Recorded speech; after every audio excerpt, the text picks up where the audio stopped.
ito na naman po tayo. Magre-reaction videos na naman po tayo. Ang ating panonoodin ay kay Bipoy Tendo. Itong mga naka-videos niya ay nakakatakot talaga. Ito ay pangalawang videos ko na to. Siguro last year pa yung una na pong reaction na ginawa ko. Ito ay pangalawa. Ngayon ay ang time natin ngayon ay 11:30. Siguro nga alas 12 na. Mag-aalas 12 na, nakakatakot to. Siya ngayon, tara, samahan niyo ko. Let's go! Ito na guys, simulan na natin.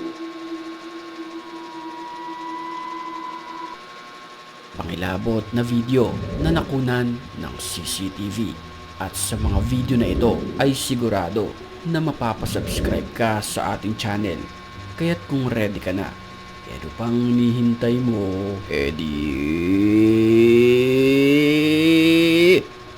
Tara na!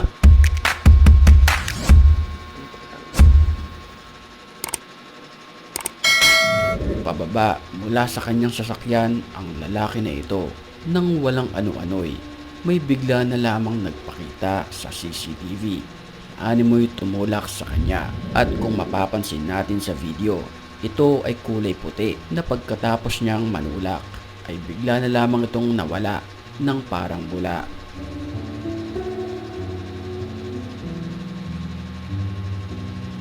Bayo nga no, parang the flash.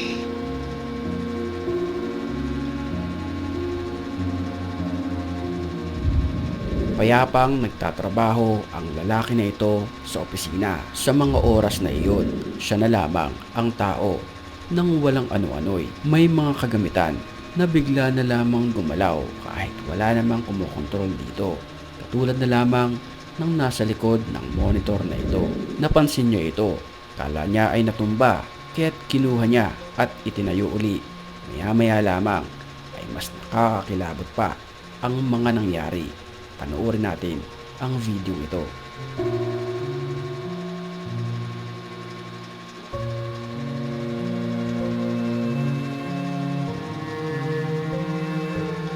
Napansin niya na nahulog ang isang monitor na nakapatong sa mga cabinet. Pinulot niya ito pero hindi pa dyan nagtatapos. Pansinin nating maigi ang kanyang inupuan na kusa itong gagalaw. Napatakbo na lamang ang lalaki dahil sa takot.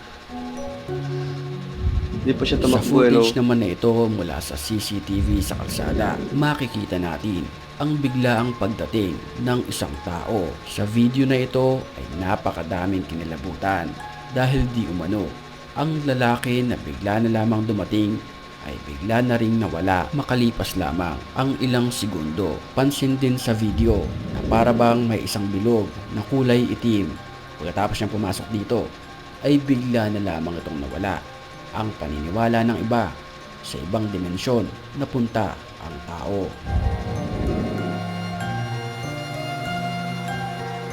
Pwede no, pwedeng portal. Sa video naman ito, kuwang-kuha ang animoy isang ligaw na espiritu na tumatawid sa kalsadang ito.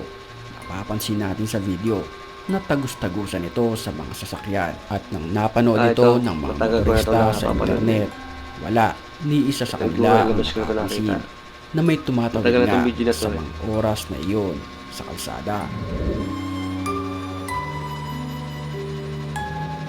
Siguro totoo yan.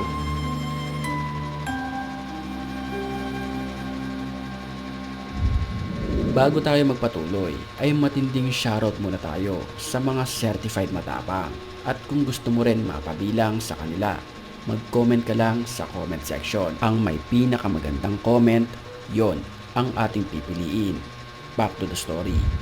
Wala namang kaalam-alam ang security personnel na ito na multo pala ang kanyang kausap sa mga oras na naka-duty siya sa kanyang pinagtatrabahuan. Mapapansin natin sa video na may paghimas-himas pa siya.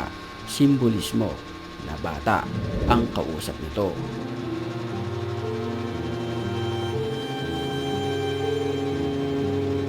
Nawakan pa niya, no?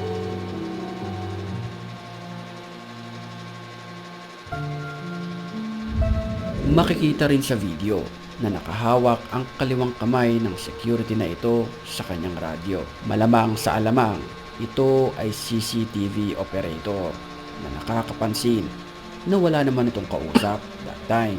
Maging ako ay kinilabutan sa video na ito.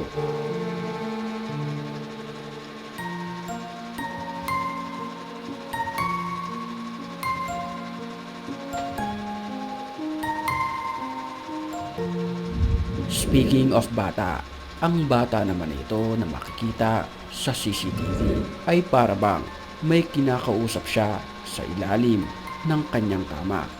Ang video na ito ay pinagdebatihan pa kung totoo ba Sa na may Amerika, humila sa madalas yung kanya ganito. sa ilalim ng kama Yung mga bata o lang di yung kaya iniiwan sa ilalim. siya ay gumapang sa, papunta rito. sa higa nila.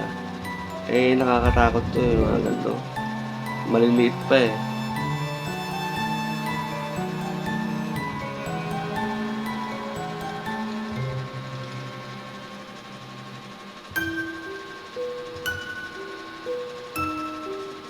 Ayun na, wala na yung bata. Well, kung ako ang inyong tatanungin, kung may humila sa kanya, ang sagot ko ay Parang oo. wala na. Dahil Parang kung wala naman. makikita natin sa video, ang kanyang dalawang paa ay hindi namang gumalaw. Ito Ayun, ay ano? sumasadsad lamang sa sahig na para bang hinihila siya sa kanyang mga kamay. At kung ikaw ang tatanungin, ano ba sa tingin mo ang nangyari sa bata? Parang hinila. Grabe yun. Kasi oras na ng gabi, nagaganto pa ako. Kayo guys, kung matapang kayo guys, ganito gawin nyo. Mag-reaction kayo ng video na nakakatakot. Kasi oras ng gabi. Ayaw ko lang kung di kayo nalibutan.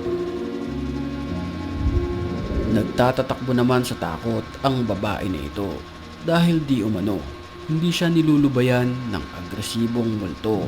Sa video makikita natin ang babaeng ito na umupo sa kusina at ang nakakapangilabot na nangyari ay panoorin natin.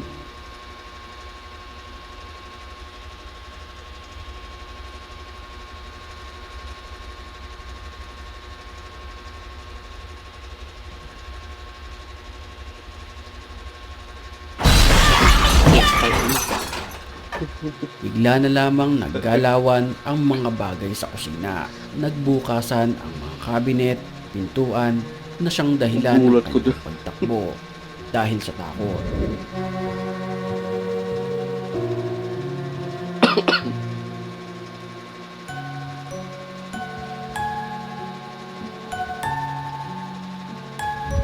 Sa video naman na ito ay huling-huli rin sa CCTV ang paggalaw at pagbukas ng mga kagamitan kahit wala namang tao. Makikita sa tulong, video guys. na naglalaglagan ang mga gamit na nakapatong sa mga estante.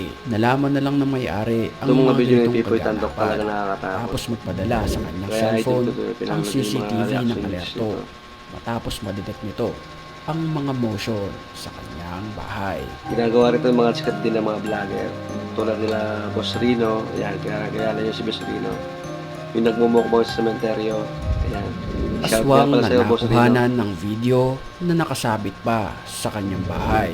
Kasing laki ito ng tao, nakatiklop ang kanyang mga pakpak na para bang isang paniki. At ang pinaka nakakapangilabot na nangyari matapos siyang ma-videohan. Yan ang papanoorin natin sa ating susunod na upload. Kaya wag na wag kang makakalimot Tapos, subscribe ang bilis sa naman, ating guys. channel para ikaw ay maging certified matapang. Boo!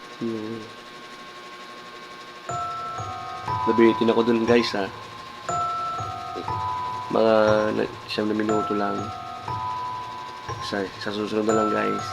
Medyo ating gabi natin din naman. Sa susunod, mag-reaction videos ulit tayo. So ngayon guys, for this video, ito na lang ngayon ang ating video dahil tulog yung mga tao rito.